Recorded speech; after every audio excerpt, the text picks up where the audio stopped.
कहरी रे। जब मारेला भातार खाके लहरी रे, सनी लियोनी के जैसे हम कहरी रे। मोरा धाई के जवान बड़ी करेला गजन, उतना बुझता रे माल हमके सहरी रे। जब मारेला भातार खाके लहरी रे, सनी लियोनी के जैसे हम कहरी रे। जब मारेला भातार खाके लहरी रे, सनी लियोनी के जैसे हम कहरी रे। सनी लियोनी के जैसे हम कहरी रे। Music by जब मारेला भातार खाके लहरी रे, उठे दरदिया तो सह नहीं पाई रे, मुँह से निकले खाली माई रे। हाँ हाँ उठे दरदिया तो सह नहीं पाई रे, मुँह से निकले खाली माई रे।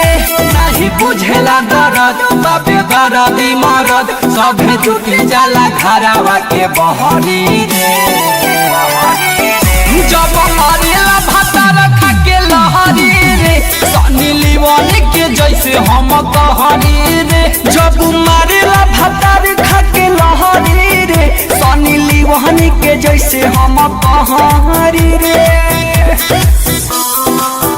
सनी लियोनी के जैसे हम कहरी रे।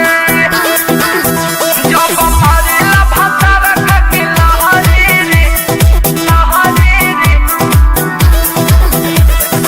गोलूराज रिकॉर्डिंग स्टूडियो बड़ौज घाट। रातों भर में सातों बेरी करेला प्यार रे, श्री राम रसिया बिट्टू शर्मा भातार रे। ए सखी रात भर में सातों बेरी करेला प्यार रे, यादो विकास बिट्टू शर्मा भातार रे। कबो निहुराई कबो टंगरी उठाई, गोलूरी पन डाल देला गहरी रे।